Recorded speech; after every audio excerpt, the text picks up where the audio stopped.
بسم اللہ الرحمن الرحیم۔ تفسیر ہدایت القرآن جلد 1 سورۃ آل عمران، ریکارڈنگ نمبر 17، صفحہ نمبر 462۔ کنتم خیر امۃ اخرجت للناس تأمرون بالمعروف وتنہون عن المنکر وتؤمنون باللہ ولو آمن اہل الکتاب لکان خیرا لہم منہم المؤمنون واکثرہم الفاسقون۔ آیات مبارکہ کا لفظی ترجمہ سماعت کیجیے۔ کنتم خیر امۃ اخرجت للناس تأمرون بالمعروف، تھے تم صحابہ بہترین جماعت وجود میں لائی گئی لوگوں کے فائدے کے لیے، حکم دیتے ہو تم نیکی کے کاموں کا، وتنہون عن المنکر وتؤمنون باللہ، اور روکتے ہو تم ناجائز کاموں سے اور یقین رکھتے ہو تم اللہ پر۔ وَلَوْ آمَنَ أَهْلُ الْكِتَابِ، اور اگر ایمان لاتے اہل کتاب یعنی یہود، لَكَانَ خَيْرًا لَهُمْ، تو بہتر ہوتا ان کے لیے، مِنْهُمُ الْمُؤْمِنُونَ وَأَكْثَرُهُمُ الْفَاسِقُونَ، بعضے ان میں سے ایمان لانے والے ہیں اور بیشتر ان کے حد اطاعت سے نکلنے والے ہیں۔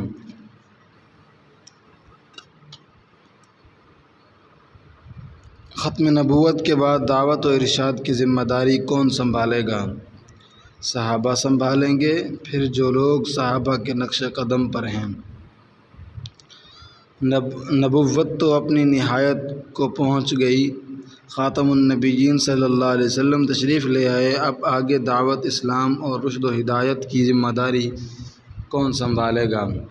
پہلے تو یکے بعد دیگر انبیاء مبعوث ہوتے تھے اور وہ دین کا کام کرتے تھے، اب یہ فریضہ کون انجام دے گا؟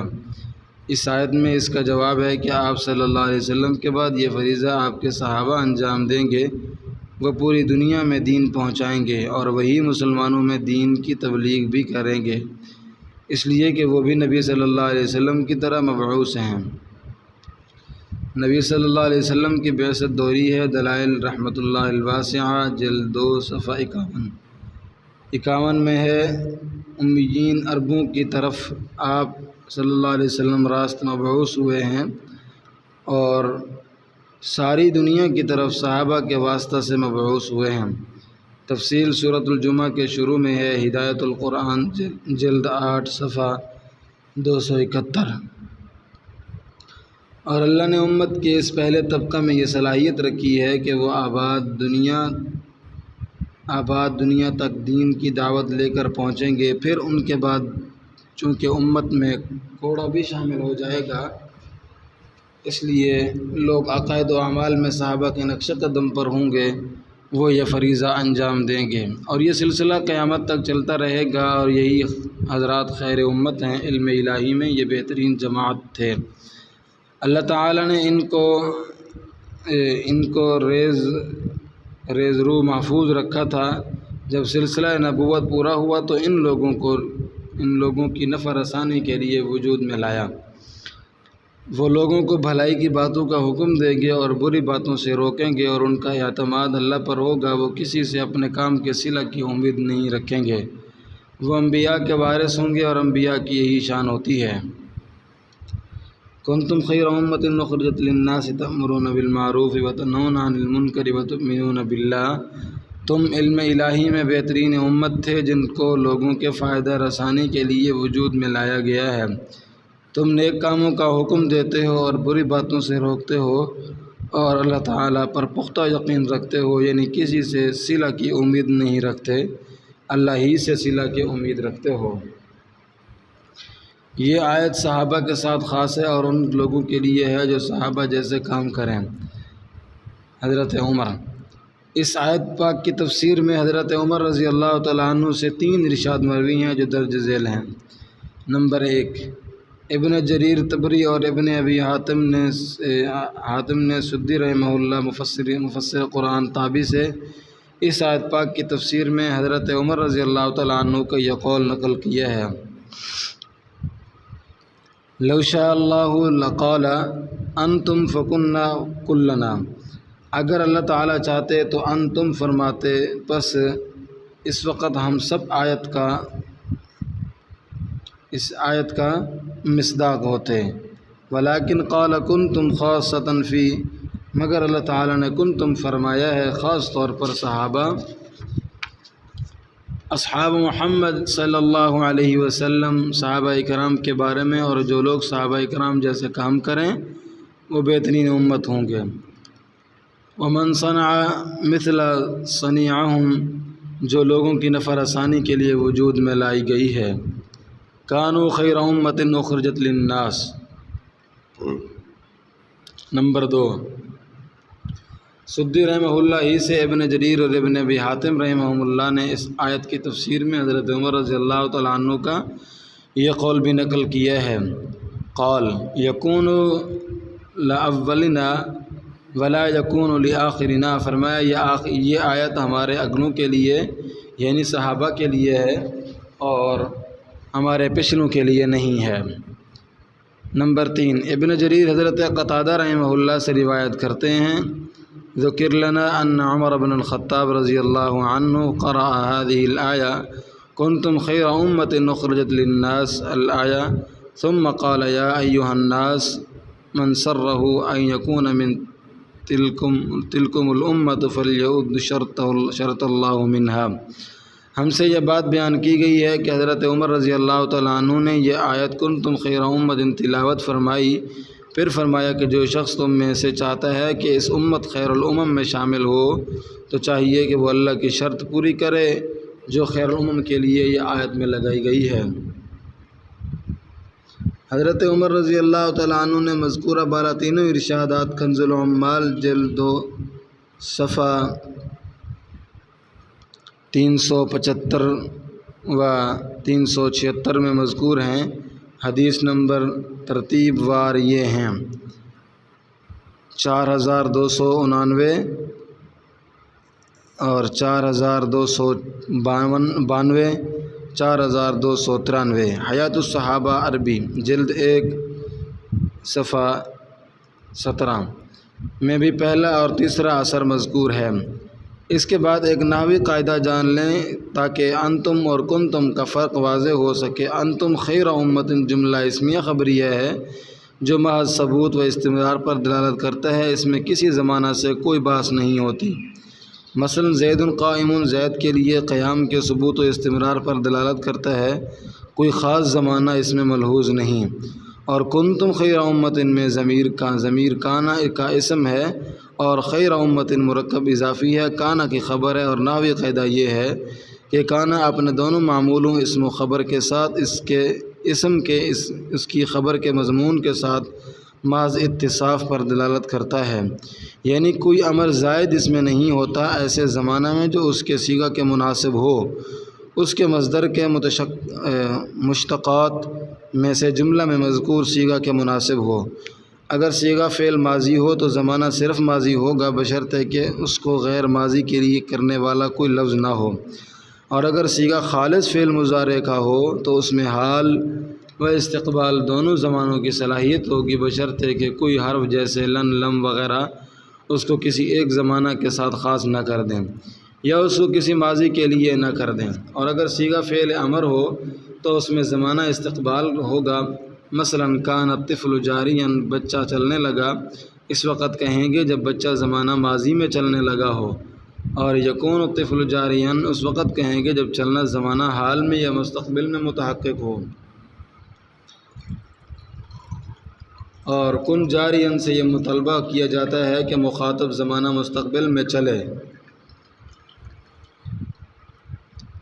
بس اگر آیت میں انتم خیر امت ہوتا تو خیریت کا ثبوت دوام و استمرار کے ساتھ ہوتا اور پوری امت اس کا مصداق ہوتی، مگر جب آیت میں کنتم خیر امت فرمایا گیا ہے تو نزول آیت کے وقت زمانہ ماضی میں جو امت وجود پذیر ہو چکی تھی اس کو خیریت کے ساتھ متصف کیا گیا۔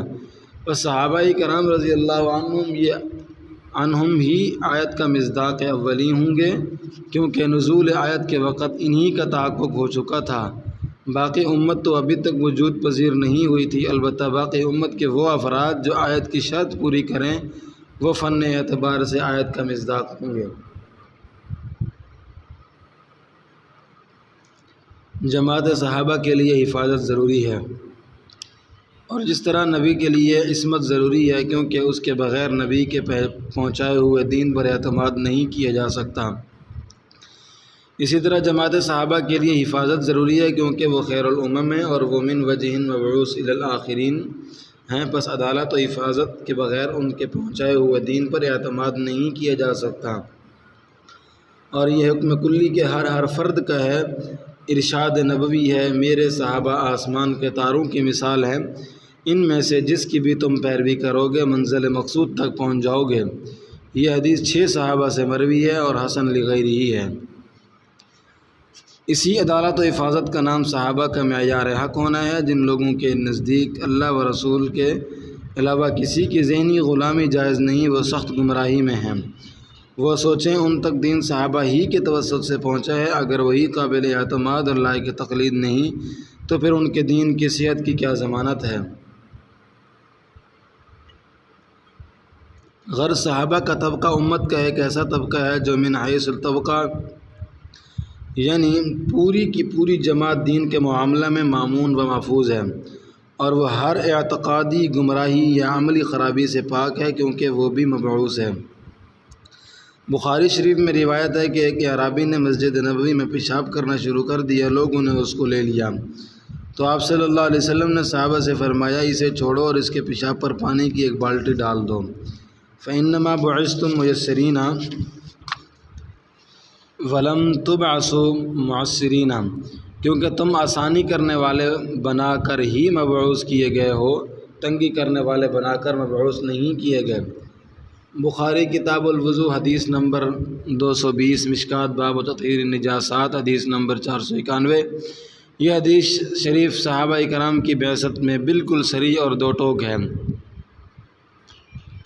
علم من هذا الحدیث ان امته صلی اللہ تعالی علیہ وسلم ایضا مبعوثۃ الی الناس، فثبت له صلی اللہ علیہ وسلم بعثتان البتہ۔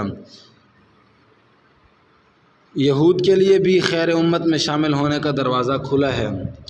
بنی اسرائیل کو اللہ تعالیٰ نے جہانوں پر برتری بخشی تھی، سورۃ البقرہ آیت 47 میں اس کی صراحت ہے، اور اب خاتم النبیین صلی اللہ علیہ وسلم کی بعثت کے بعد یہ فضیلت آپ صلی اللہ علیہ وسلم کی امت کو عطا فرمائی ہے، اب وہی خیر امت قرار پائی ہے۔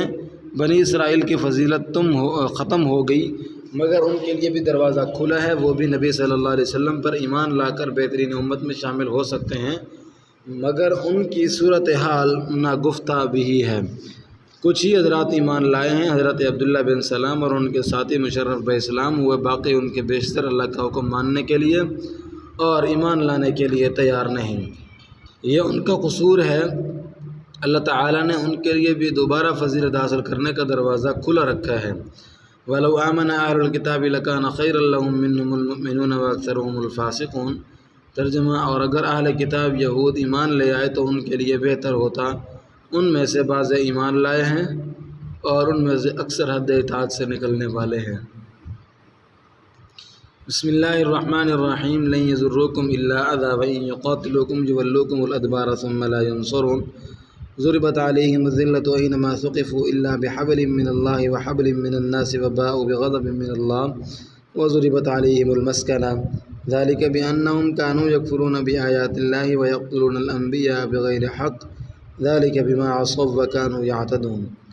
آیات مبارکہ کا لفظی ترجمہ سماعت کیجیے۔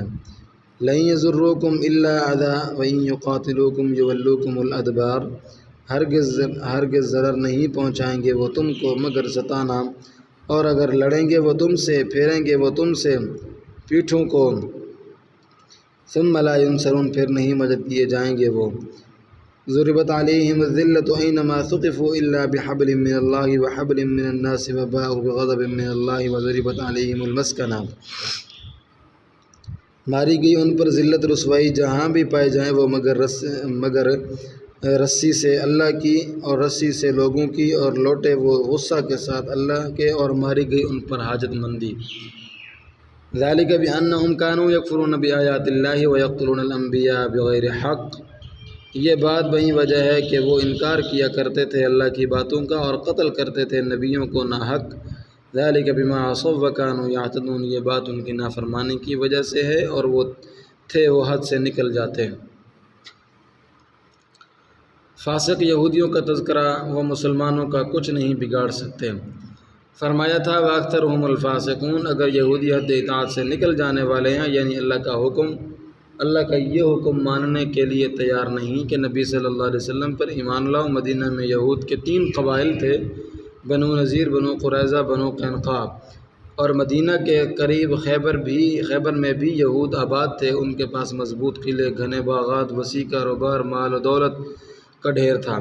مشرکین پر ان کی دھاک بیٹھی ہوئی تھی۔ اب نئی جماعت مسلمانوں کی وجود میں آئی، ان کی تعداد آٹے میں نمک کے برابر ہے۔ ان کے اصل دشمن یہی یہودی تھے۔ وہ مسلمانوں کو مدینہ میں پنپنے نہیں دینا چاہتے تھے، ہر ممکن چال ان کے قدم اکھاڑنے کے لیے چلتے تھے۔ اللہ پاک پیشین گوئی فرماتے ہیں وہ مسلمانوں کو کوئی بڑا نقصان نہیں پہنچا سکیں گے، بس چھیڑخانی تک بات رہے گی، لہٰذا ان کا خوف مت کھاؤ۔ اول تو وہ تم سے لڑنے کی ہمت نہیں کریں گے، اور اگر مقابلہ ہو گیا تو تم دبا کر بھاگیں گے۔ اور جن مشرک قبائل کے ساتھ ان کے معاہدے ہیں وہ ان کو ان کی حمایت پر ناز ہے، ان میں سے کوئی ان کی مدد نہیں کرے گا۔ یہ پیشین گوئی حرف بحرف پوری ہوئی۔ مدینہ منورہ 3 قبائل سے خالی کرا لیا گیا۔ ایسی پیشین گوئی علام الغیوب کے علاوہ کون کر سکتے ہے؟ پس یہ رسالت کی صداقت کی بھی دلیل ہے۔ لَن يَضُرُّوكُمْ إِلَّا أَذًى وَإِن يُقَاتِلُوكُمْ يُوَلُّوكُمُ الْأَدْبَارَ ثُمَّ لَا يُنصَرُونَ۔ ترجمہ: وہ تم کو ہرگز ضرر نہیں پہنچا سکیں گے، ہاں ستائیں گے، اور اگر وہ تم سے لڑیں گے تو پیٹ پھیر کر بھاگیں گے، پھر وہ مدد نہیں کیے جائیں گے۔ اللہ تعالیٰ یہود سے سخت ناراض ہیں، اس لیے ذلت اور حاجت ان کا مقدر بن گئی ہے۔ مدینہ کے یہود مسلمانوں کو کوئی بڑا ضرر کیوں نہیں پہنچا سکتے؟ اگر مسلمانوں سے مڈ بھیڑ ہو تو تم دبا کر کیوں بھاگیں گے؟ وہ تو ہر اعتبار سے مضبوط ہیں۔ ان کی وجہ بیان کرتے ہیں کہ یہود کی آن بان اور شان شوکت محض دکھاوا ہے۔ چونکہ اللہ تعالیٰ ان سے سخت ناراض ہیں، اس لیے ان پر ذلت اور حاجت مندی کا ٹھپا لگا دیا ہے۔ وہ دنیا میں جہاں بھی رہیں ذلیل و خوار رہیں گے، اور ارب پتی بھی پیسے کو مرے گا۔ ایسے لوگ مسلمانوں کو کیا ضرر پہنچا سکتے ہیں جن میں نہ مردانگی ہو نہ خرچ کا حوصلہ؟ وہ مسلمانوں سے کیا لوہا لیں گے؟ البتہ وہ 2 صورتوں میں سر ابھار سکتے ہیں۔ ایک، وہ اللہ کی رسی تھام لیں، ایمان لے آئیں تو وہ سرخرو ہو سکتے ہیں، ان کی ذلت و نکبت دور ہو جائے گی۔ دوم، لوگوں کا سہارا مل جائے، جیسے یورپ و امریکہ کے سہارے انہوں نے فلسطین میں حکومت بنا لی ہے۔ یہ حکومت مکڑی کا جالا ہے، اگر ان کے آقاؤں کی نظیریں پھر جائیں تو وہ زمین بوس ہو جائیں گی۔ وہ سمجھتے نہیں، یہ تو عیسائیوں نے جو ان کے دشمن ہیں ان کو قربانی کا بکرا بنایا ہے۔ اور آخر میں یہ بیان ہے کہ یہود پر ذلت و رسوائی اور حاجت مندی و پستی کا ٹھپا چارہ جو سے لگا ہے۔ ماضی میں بھی اور اب بھی اللہ کی باتوں کو نہ ماننا ان کا شیوا رہا ہے۔ وہ نبیوں کو قتل کرتے رہے ہیں یہ سمجھتے ہوئے کہ وہ ناحق قتل کر رہے ہیں۔ نمبر 3، جو احکام ان کو دیے جاتے تھے وہ ہمیشہ ان کی نافرمانی کرتے رہے۔ گائے ذبح کرنے کا ان کو حکم دیا تو سوالات کی بچھار کر دی۔ نمبر 4، حدود شریعہ سے تجاوز کرنا ان کا مزاج ہے۔ حطۃ کہتے ہوئے سر جھکاتے ہوئے شہروں میں داخل ہونے کا حکم دیا تو حنطۃ کہتے ہوئے سرینوں کے بل داخل ہوئے۔ اور گمراہی کے اسباب جب تہ بتہ جمع ہو جاتے ہیں تو ایمان کی صلاحیت ختم ہو جاتی ہے۔ اسی کو دلوں پر مہر کرنا اور ذلت رسوائی کا ٹھپا لگانا کہتے ہیں۔ اب ان کو ایمان کہاں نصیب ہوگا؟ ضربت علیہم الذلۃ اینما ثقفوا الا بحبل من اللہ وحبل من الناس وباءوا بغضب من اللہ وضربت علیہم المسکنہ ذلک بانہم کانوا یکفرون بآیات اللہ ویقتلون الانبیاء بغیر حق ذلک بما عصوا وکانوا یعتدون۔ ترجمہ: ان پر ذلت مسلط کر دی گئی ہے جہاں بھی وہ رہیں مگر اللہ کے سہارے یا لوگوں کے سہارے، اور وہ غضب الہی کے مستحق ہو چکے ہیں۔ ان پر پستی مسلط کر دی گئی ہے۔ یہ بات اس لیے ہے کہ وہ احکام الہی کا انکار کیا کرتے تھے اور انبیاء کو ناحق قتل کیا کرتے تھے۔ یہ بات ان کی نافرمانی کی وجہ سے ہے اور وہ حد سے نکل جایا کرتے تھے۔ ملحوظہ: وحبل من الناس میں واو بمعنی او ہے۔ تفسیر ماجدی اردو۔ واللہ اعلم بالصواب۔